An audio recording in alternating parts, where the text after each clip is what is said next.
कि नोट्स क्या है क्या चीज। ये बड़ी इंपॉर्टेंट बात तो यही है। बहुत से लोग तो क्या करते हैं, किताब उठाई और कॉपी ली और कॉपी में उतार दिया उसको। ये थोड़ी नोट्स होते हैं। नोट्स का मतलब क्या है, सबसे पहले तो यही जानना बहुत जरूरी है। देखिए, नोट्स का मतलब यह है कि एक पैराग्राफ पढ़ा, ठीक, पैराग्राफ लेने के बाद में उस पैराग्राफ में जो आता है उसको छोड़ दो, और वो चीज जो बिना काम की उसको छोड़ दो। तो दो चीज छोड़नी पड़ती है उसमें। क्या क्या छोड़ोगे आप? जो आपको आता है, जो आप जिसका नॉलेज है। दूसरा, जो बिना काम का है, बिना काम का, ठीक है। ये दो चीजें आपको हटानी होती हैं, ठीक है। बिना काम का है उसको कैंसिल करो, और जो आपको आता है उसको भी कैंसिल कर दो। दो चीजों को कैंसिल करो आप पहले। उसके बाद उसमें जो फैक्ट बच गए, उन फैक्ट्स को उठाओ और फिर दूसरी किताब में लिखो या कॉपी में लिखो। नोट्स इसे कहते हैं। पहले तो ये जानना बहुत जरूरी है। बहुत से विद्यार्थियों को शिकायत आती है, वो कहते हैं कि सर मैंने ये नोट्स बनाया, मैंने क्या बना लिया तूने यार, ये तूने तो कॉपी उतार दी, दूसरी किताब लिख दी।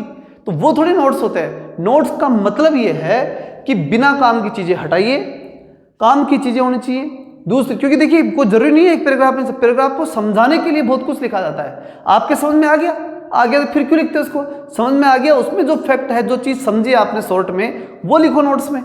फिर दूसरी बात, जो क्वेश्चन आपको आते हैं उनको लिखने की क्या जरूरत है, जो आपको पहले से 5वीं क्लास से पढ़ते आ रहे हो। है गांधी जी को राष्ट्रपिता का आता है, अब उसको भी नोट्स में लिख दिया, क्या लिखा, उसका क्या मतलब है उसको लिखने से? तो जो आता है उसको लिखने की आवश्यकता नहीं है, और जो बिना काम का है उसको भी लिखने की आवश्यकता नहीं है। पहली चीज तो आपको ये आनी चाहिए, ये ढूंढना आना ही चाहिए आपको, तभी आप नोट्स बना सकते हैं। दूसरी बात जो आती है सबसे इंपॉर्टेंट, वो ये आती है कि नोट्स बनाने के बाद उसको याद करो ना आप। जैसे मान लो नोट्स बना लिए, फिर नोट्स को याद करो। याद करते समय भी आपको ऐसा लगेगा कि बहुत सी चीजें मेरे को याद हो चुकी हैं। तो उसके बाद एक जो शॉर्ट नोट्स, अगली चीज जो आती है वो आती है शॉर्ट, ठीक है। शॉर्ट नोट जो होते हैं ना, वो शॉर्ट नोट बनाने बहुत जरूरी होते हैं। अब शॉर्ट नोट क्या होते हैं? उसमें से फिर वो चीज की आपको लगे कि मैं ये एग्जाम टाइम में ये बातें तो भूल जाऊंगा, ये तो पक्की बात है, तो मेरे याद रहती नहीं है, ये भूल जाऊंगा, तो उनको उठाओ और एक छोटी कॉपी ओढ़ लो, उसमें लिख दो, और उसको चाहे आप रख दो फिर अलमारी में, कोई दिक्कत नहीं है। छोटी नोट, छोटी किताब को, और रेगुलर उसको पढ़ते जाओ, चाहे आप जो आपने बनाई थी। लेकिन ऐसा जरूरी है, शॉर्ट नोट बहुत जरूरी है। अगर आपको नौकरी लगनी है, सफलता प्राप्त करनी है, तो शॉर्ट्स नोट होने ही चाहिए। क्योंकि एग्जाम समय में आप पूरी के पूरे बड़े नोट या फिर आप पूरी किताब लेके बैठते हैं, तो आप क्या क्या पढ़ लोगे? 2 दिन पहले एग्जाम की किताब लेने बैठे, किताब लेके बैठ गए, अब इतनी मोटी किताब कहां से कहां तक पढ़ोगे?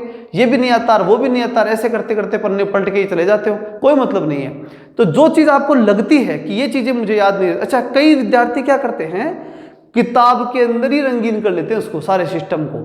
ठीक है, कर लो, कोई दिक्कत नहीं है, लेकिन आपकी नजर जो है ना, वो इधर उधर बिखरेगी, जरूर पक्का बिखरेगी। उससे बेस्ट ये कि आप कॉपी में थोड़ा सा मेहनत कर लो, 2 कॉपी बनाओ, एक नोट्स और एक शॉर्ट नोट्स।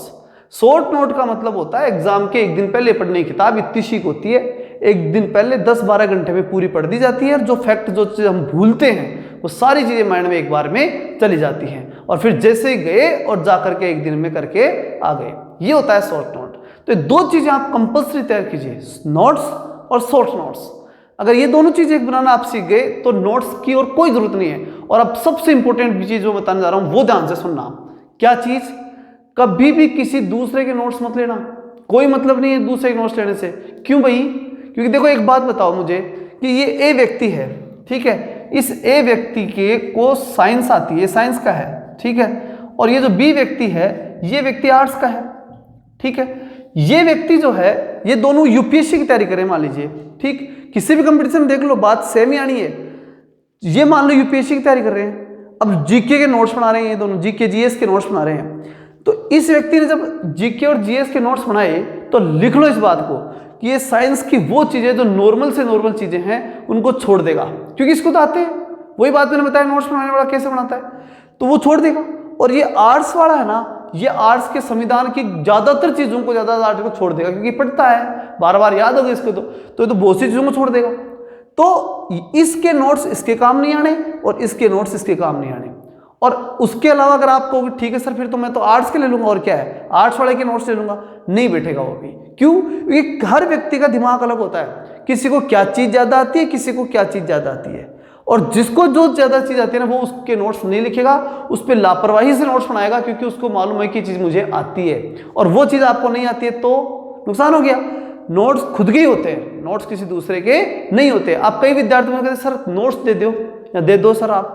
अब मैं नोट्स दे भी दूं तो क्या मतलब है, मेरे नोट्स आपके कोई काम के नहीं होते। क्यों नहीं होते? क्योंकि जो चीज़ मेरे लेवल की चीज़ है वो आपके है ही नहीं। या मैं जो बहुत शॉर्ट नोट्स रखता हूँ, मेरे तो कुछ चीज़ें भूलने की होती है, वो देख लेता हूँ बस खत्म। फिर आपके लिए आपका पूरा अलग सिस्टम है। तो ये चीज़ें ध्यान रखिए, नोट्स खुद के बनाइए, खुद की चीज़ें लिखिए, किताब पूरा मैटर यहाँ पढ़ाया जाएगा आपको। ठीक है, चैनल को सब्सक्राइब कर लीजिए, पढ़ाई के लिए जरूरी है।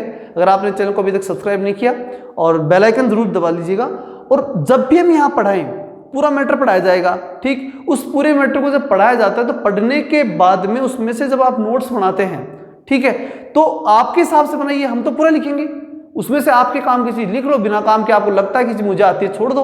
देखो जो चीज आती है ना वो ऑब्जेक्टिव ऑप्शन देख करके आप कर ही दोगे, लिख लो इस बात को, और जो नहीं आती है वो कभी नहीं कर पाओगे आप।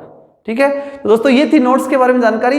लगातार जुड़ने के लिए बहुत बहुत धन्यवाद। अधिक से अधिक दोस्तों के पास शेयर कीजिए और सब्सक्राइब करना बिल्कुल मत भूलिएगा। जय हिंद, जय भारत।